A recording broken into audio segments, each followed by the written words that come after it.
Oh. Is that like you are for sure on Rod's route now? For sure? Is that what that was? The following days are uneventful, aside from some crazy dreams. Emmeline continues her dance lessons with Rod. Hold on a second.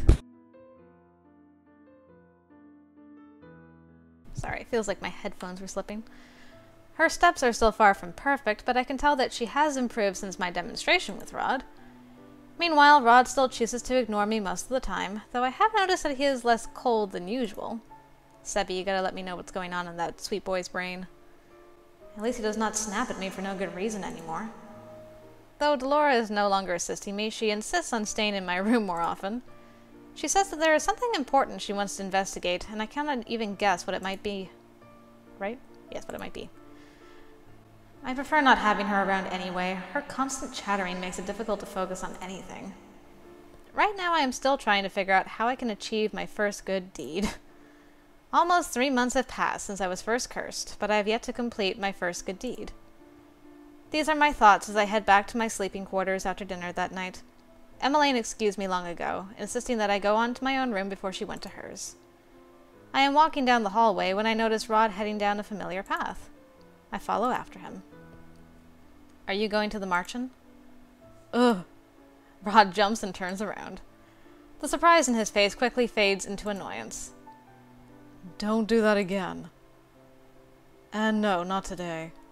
Since I came here, I found out that Rod occasionally sneaks out of the palace at night, through the secret passageway to go to the Marchen. Even now, I am still confused as to why he goes there. He said before that he had given up on breaking his curse, which makes me wonder why he still visits. It also makes me wonder why he would refuse to break his curse in the first place. Is he okay being the way that he is, or is his curse just really difficult to break? Why were you cursed, Rod? I am not answering that question. Oh, come on. Why? I cannot help you break your curse if you refuse to tell me anything. I told you before that I do not need your help. But I chose you as my partner. You help me, and I help you. It is highly likely that breaking Rod's curse will also count for a good deed. Eh? Rod scowls at me and crosses his arms. I'm afraid that this isn't how this works at all. The sound of footsteps keeps me from coming back with a retort. We both turn to see Sir Alcaster approaching us. Prince Rod, good evening. Good evening, Sir Alcaster. Sir Alcaster turns to me and raises an eyebrow. Shouldn't you be attending to Princess Emmeline? Rod silences me with a look. He moves to stand in front of me, shielding me from Sir Alcaster's gaze. We were just about to go to her. Let's go, Lucette. Rod strides away, and I quickly curtsy to Sir Alcaster before following after Rod. Why do you have it out for me? I can still feel Sir Alcaster's eyes on my back as I walk away. I try my best to suppress a shudder. Rod and I walk through the hallway in silence. We both stop in our tracks when we hear the clattering of silverware. I look around and realize that the sound has come from behind a set of doors that is slightly open. The dining hall? Oh no! That's Emmeline's voice. We do not see Emmeline when we enter the room, but there is a dizzying array of cutlery set out on the table. Emmeline? Emmeline surprises us both by crawling out from beneath the table. She flashes us an embarrassed smile as she gets to her feet, holding several forks and knives in her hands. What are you doing here? You should be getting ready for bed. Sorry. I eyed the silverware on the table. I thought I could practice before I sleep today. It has already been an incredibly long day for her, and she is still doing this? I watch as Emmeline puts the cutlery back onto the table in the wrong places. You need to rest, Em.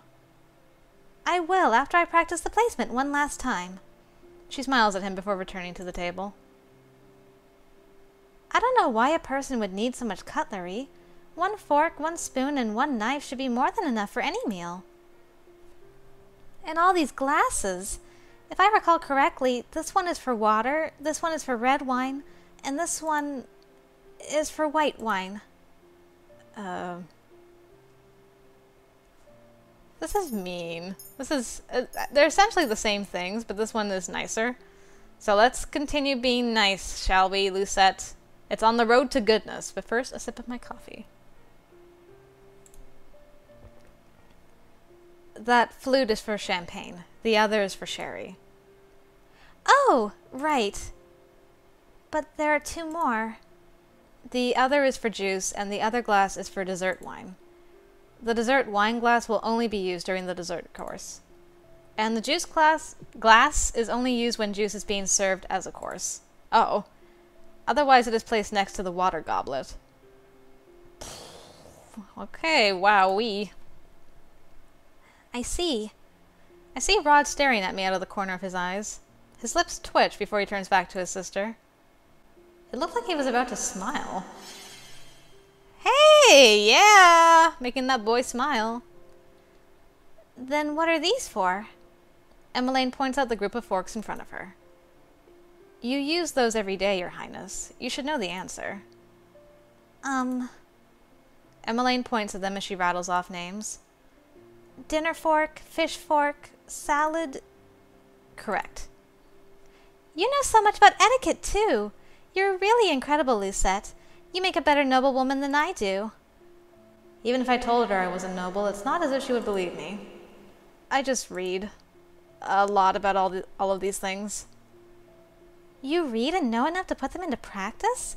That's amazing! Especially since you haven't even been with us so long. Right, Rod? Rod shrugs. He does not, much to my surprise, disagree. Perhaps you should be my teacher, Lucette. I can learn so quickly from you. Emmeline quickly straightens out the cutlery. Now that I think about it, I have come to realize that Emmeline is much more than she appeared to be. Oh, we're seeing some character progression. It's probably because I am forced to spend so much time with her as her maid. She is different. She is flawed and not as conceited and more humble than I had originally thought. Maybe I should try lending her a hand. I may not be one of your tutors, but if you need help with your lessons, just ask me and I will do what I can for you. Lucette? I glance at Rod, who is once again wearing that expression of surprise. I shift my attention to Emmeline once again. You only have 1 month left to prepare, and as your personal maid, I feel it my responsibility to help you in whatever ways I can. Lucette. Emmeline wipes her eyes with the back of her hand, and that's when I notice something glistening on her cheeks. Is she crying? Again, girl? You are extremely kind, Lucette. Thank you. I will definitely take you up on that offer. I am still looking at Emmeline when I catch a faint glow coming from the pendant on my chest. One good deed! Ugh. What just happened? Oh, what a pretty necklace you have, Lucette. Thank you. Anyway, for now I think the both of us would benefit from some sleep. After escorting Emmeline back to her room, I walk out into the hallway in a daze. What was that light? It seems like you actually managed to obtain your first good deed. I did not know he was still here. I look down at my pendant, astonished at what I see. Hey! A piece of the glass slipper? I gingerly touch the new piece that is hanging next to my existing glass slipper pendant. Aw. It is real. He's smiling! I can't believe it. Somebody take a picture of this boy. You're not too bad after all. Did he just compliment me? What? Rod turns away. Nothing. Rod! He walks away, leaving me alone with my thoughts. Don't break up my heart this way. Chapter 5. Secrets! Because it's time for some problems, I think. Good morning, Your Highness. Would you like to play with us? You want to play with me? Yeah, come play with us. We'll all have lots of fun.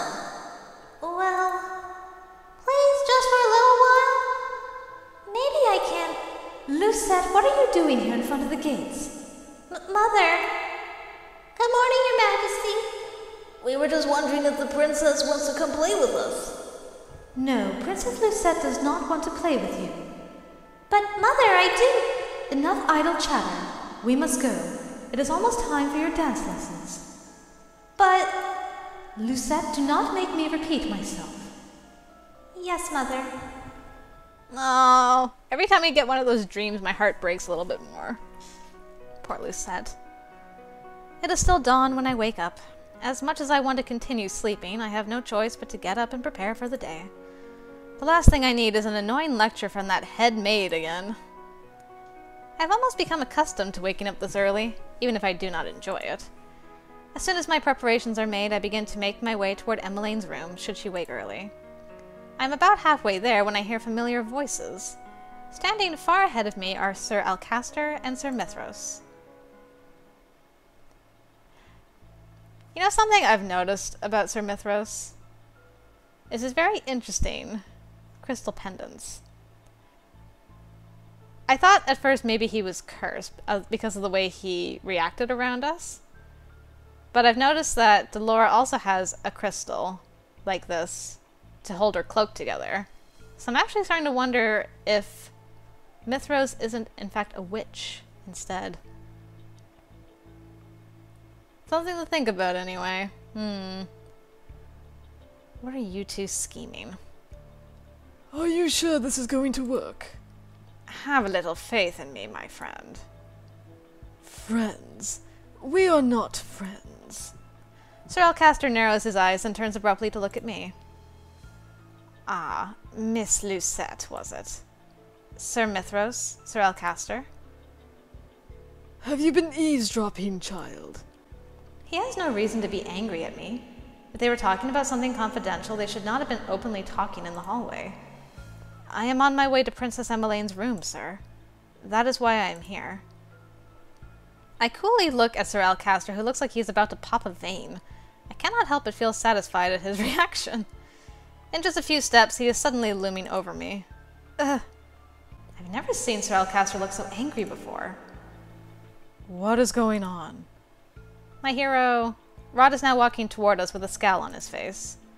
Sir Alcaster notices this and quickly steps back. There's just a little misunderstanding, Your Highness. Rod glances at me, his eyes narrowing. Great. I'm sure he's going to blame me for this too, even though I did nothing. Oh, you're protecting me! I love it so much. Look at this. Look at that arm go. Ugh. Ugh. Much to my surprise, Rod puts himself between me and Sir Alcaster. Are you all right, Lucette? He's worried about me? I slowly nod. Rod turns back to Sir Alcaster and Sir Mithros. If you don't have any business with Lucette, I will be taking her with me. Emmeline is already waiting for her. Sir Alcaster stares at me for a few moments before bowing down to Rod. Of course, Your Highness. Thank you. Rod turns to me again, his expression solemn. Shall we? He walks off before waiting for my reply. I look back at Sir Alcaster and Sir Mithros one last time before chasing after him. The both of us spend the next few minutes walking in silence. Rod has not said a thing since my encounter with Sir Mithros and Sir Alcaster. I assume he suspects him of something as well. Are you okay? What? He already asked me that before. Is he really that worried? I mean, I'm fine since he came along. I'm surprised by the look on Rod's face at my response. His expression is soft, so unlike his usual scowl. Rod here is pretty worried about you, Princess. Ugh. Rod glares at Sebby, his cheeks tinge pink. I love you, Sebby. Sorry, Rod. Your thoughts ring so loudly in your mind that I can't help but say them aloud. This is not the first time Sebby has told me about what Rod is thinking. Rod reaches out and pinches Sebby's face, his scowl returning. Ow, ow, ow, I'm sorry, okay? But next time try not to think too loudly. So he was thinking very loudly when he wanted to dance as well. Interesting. You said that Emmeline was waiting for me. I did not expect her to be up so early. Where is she? I lied. What? He lied to help me out of that situation? Why are you helping me? Because while you're here, you are my responsibility. I may loathe the role, but I will still uphold it. Besides, you don't need a reason to help someone in need. Help someone in need. I remember Parfait and Delora telling me before that being good often involves helping others who are in need. Now that I've helped you, I'll be taking my leave now. I have fencing lessons to attend. Rod starts to walk off, but then stops and turns back to me. Don't get yourself into more trouble. I won't be there all the time to save you. Thanks. I glare at him and cross my arms. I am not some damsel in distress, Your Highness. I do not need your help. Rod snorts before turning away from me and walking away. Meh. Gotta make sure not to get too mushy just yet. Later that day, I watch Emmeline finish her etiquette lessons. I can tell that the teacher is impressed with her progress. Emmeline is able to correctly name all the glasses and cutlery. She is not so slow a learner. I had come here earlier in the day to better teach Emmeline about proper dining etiquette. Turns out that my lesson was valuable. You have shown great improvement, Your Highness. I am glad that you have been diligent with your studies. No doubt you'll be ready for the ball soon. Emmeline smiles, her cheeks turning pink. Thank you. I wouldn't have done it without the help of a friend. Emmeline glances at me briefly and smiles gently. I really owe her a lot.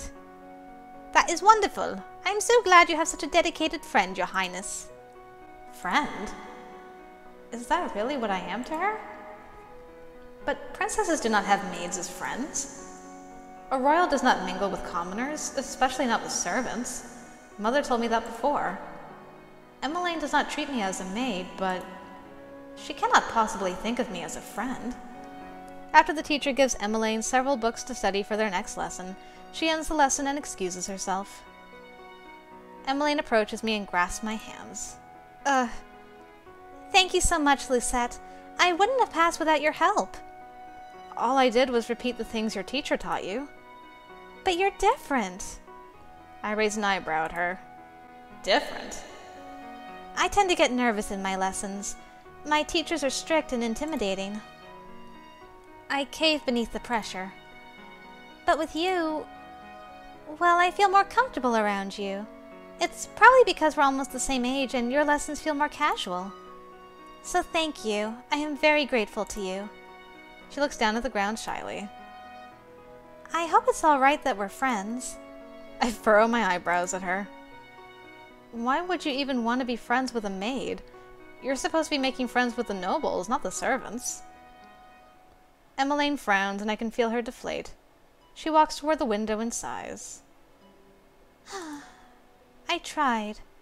They may not say anything, but I can feel them silently judging me. I wasn't born a princess, and I feel that they judge everything that I do. They think that I smile too much, that I'm not regal enough. They feel that I'm too clumsy or too cheerful. Well, Emmeline definitely does not act like a noble. I cannot say I blame the nobles for being skeptical of her. Being with them suffocates me. I do my best to act like a princess, but the way they all look at me is as if they're waiting for me to make a mistake. Then they'll all have an excuse to jeer at me. Every girl dreams of becoming a princess, and yet this is not my dream. I really just miss being a normal girl. I miss my freedom. I look at her, thoughtful. I think I can understand what Emmeline is feeling. Just like me, she was thrown into a world she was not ready to be a part of. Right now, we have no choice but to fit in. She never wanted my title in the first place, yet I accused her of stealing it. Have you told your mother how you feel? Emmeline shakes her head. No, not the king either. I don't want them to think that I'm ungrateful. That's why I'm trying my best to become accustomed to all of this. I cross my arms. But you are not happy. I'm not. Everyone just assumes that I'm happy because I smile a lot. She barely opens up to anyone, and yet she opened up to me. Had I been given the choice before I was cursed, I would never have listened to her. You should tell them how you feel rather than just keep it to yourself. Otherwise, the stress will continue to accumulate on your shoulders. I wish I could be more honest with them, I really do. I envy you for being able to speak your mind. She envies me? The frown fades with a sigh and is quickly replaced by a fragile smile. I'm sorry for ranting to you like that. I must have bored you with my story. I used to get so annoyed with her, but now that I've seen this side of her, I suppose she is not as terrible as I had first thought. Oh! I remember that Mother wanted to see me after my lessons today. Allow me to escort you to the Queen, then. Thank you. Aww. Aww, she's getting close to her.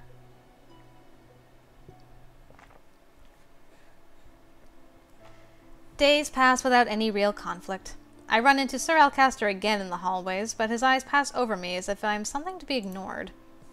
Delora, who had been ignoring me as she had been busy with other priorities, returned to the marching yesterday to discuss something important with Parfait. It is not as if she has been any help since she came here.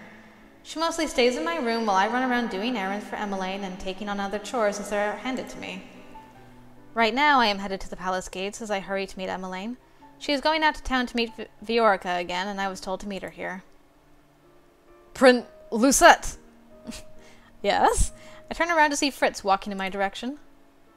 Ever since I told him to refer to me by my name, he has been stumbling over not using my title.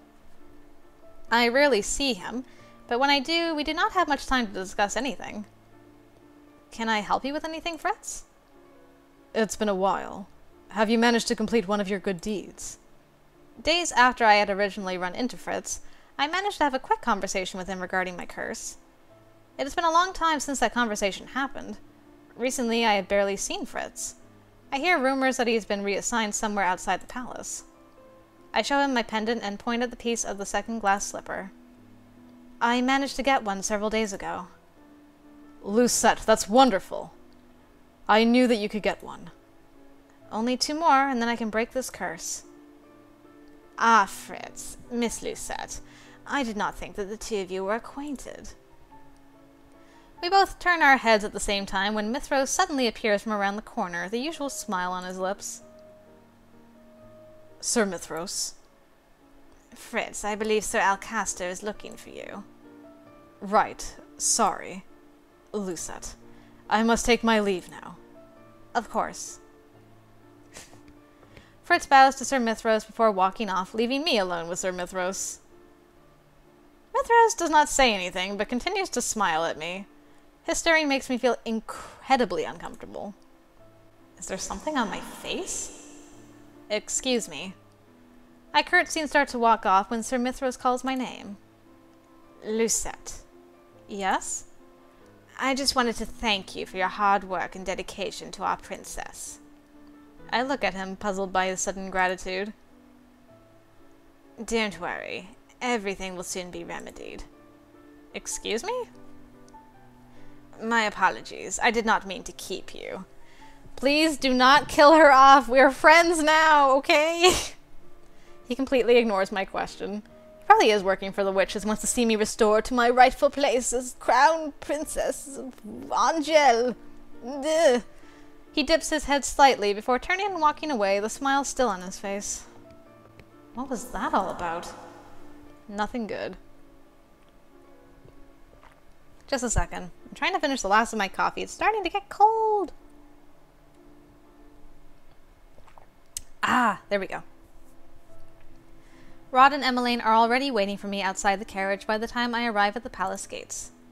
Rod has his arms crossed and looks at me irritable. His face is perpetually stuck in that scowl, it seems. You are late. My apologies. You're so grumpy, but you've been late many times before too, Rod. Rod just shrugs his shoulders as he turns and heads into the carriage. Huh. Emmeline sighs before looking at me. Shall we? Of course. Let's get away from this palace of intrigue. The 3 of us sit in silence as the carriage rolls toward the town. The knight assigned to guard duty is sitting out front with the driver, watching for any disturbances. Emmeline glances forlornly at one window, while Rod silently looks at the other as he rests his chin on the palm of his hand. I notice Emmeline pausing to glance at Rod every now and then, looking restless. Finally, she breaks the silence. Are you still mad that I asked you to come along to visit Viorica? You could have declined the invitation, Rod. And if you would only tell me what happened between the two of you, I would do my best to remedy the situation. Rod notices me looking at him and scowls. He returns his moody gaze to the window. I have nothing to say, Em. But you used to be good friends with Viorica too, Rod. But then ever since you were... Emmeline stops herself, but I know that she is referring to his curse. After that day, you've kept your distance from her. Then when you found out about the wedding, you became even colder toward her. Even Viorica is worried about you, Rod. She worries that she might have offended you somehow. Emmeline. There is a hint of warning in his tone. Is it possible that Viorica is related to Rod's curse, considering the timing? Possibly. I mean, originally in the Little Mermaid tale, she gave up her voice for legs to get close to the man of her dreams, the prince. And then he ended up marrying someone else. In the original, I'm not talking about Disney's Little Mermaid where everything ends happily. He actually did end up marrying someone else. And her sisters gave her a dagger from the Sea Witch to kill the prince. And if she did that, she would get her tail back and become a mermaid. But she loved him too much and she wouldn't stab him, so she turned into foam when the sun came up. Yay for happy fairy tales! Like the original Little Mermaid. I hope this fairy tale has a little bit of a happier ending. But there is a possibility of Viorica being related to Rod's curse, I'm sure. Emmeline opens her mouth again to say something, but then suddenly stops and returns to the window, her expression mirroring Rod's own gloom. We are all silent until we arrive at the toy shop. Emmeline! Good to see you again. And you too. Lucette, was it? I nod in acknowledgement. Viorica nods politely at the knight who stands guard at the shop door. It's just the two of you today? Emmeline and I both turn around only to see that Rod is indeed vanished. Emmeline frowns, looking both bewildered and disappointed. He was right behind us. I will go look for him. Thank you, Lucette. It's what I do. Just as I expected, Rod is leaning against the wall of an alley just outside the toy shop.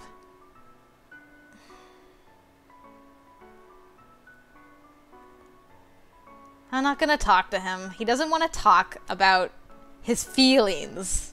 He's a man. He doesn't want to talk about feelings. If he wants to talk, I'll let him talk. I'm just gonna stay with my boo. I can tell by Rod's stiff posture that anything I say to him will fall on deaf ears, so I move to stand next to him instead. I lean against the wall with him. What are you doing? Keeping you company? Rod raises an eyebrow at me. Since when have you even liked my company? Well, I'd rather be here than stay inside the toy shop and listen to Emmeline and Viorica talk. So you're not here to try and get me to talk? Well, it's not as if you would answer any of my questions. I have tried forcing you to talk and know how ineffective it is. But I will be here if you do want to talk. Rod eyes me suspiciously. I understand you. I get you. Don't eye me suspiciously. Since when did you start listening to others? Hey, your crystal betrays you. When you are the personal maid of someone who enjoys talking, you learn to listen. Emmeline has been happier these past few months. I hate to admit it, but it seems to be because of you. Are you actually praising me? Rod looks away, his cheeks tinted pink. Think whatever you like, Baka. I do not know why, but for some reason I am happy that Rod gave me a compliment. Oh, well, man, it's been forever and a day since Walt showed up. I'm like, Walt? Princess Lucette. Rod and I turn at the sound of the familiar voice. Walt pauses in front of us with a bright smile. It's nice to see you again, Princess. Waltz, what are you doing here?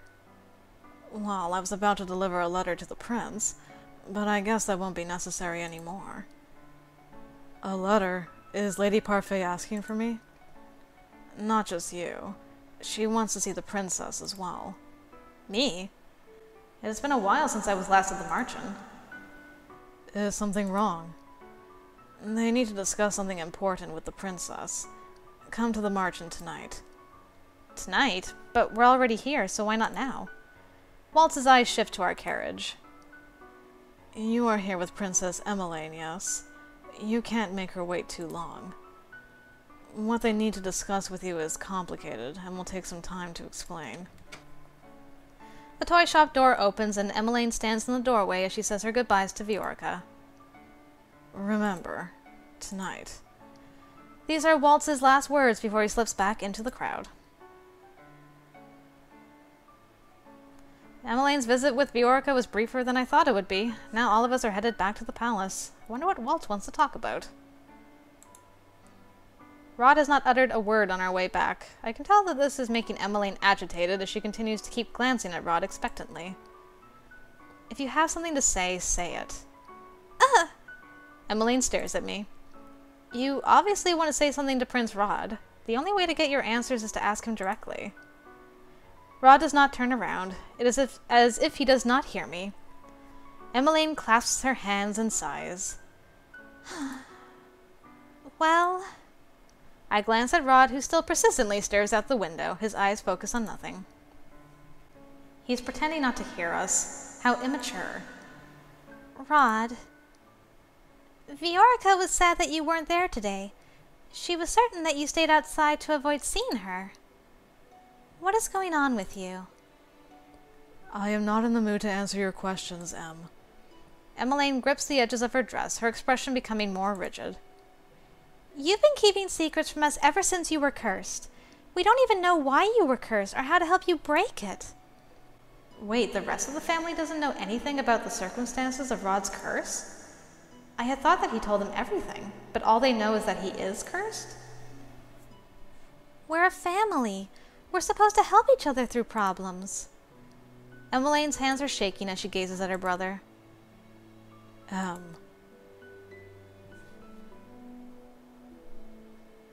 The carriage stops, and as soon as the servant opens the door, Emmeline quickly steps out and rushes back toward the palace.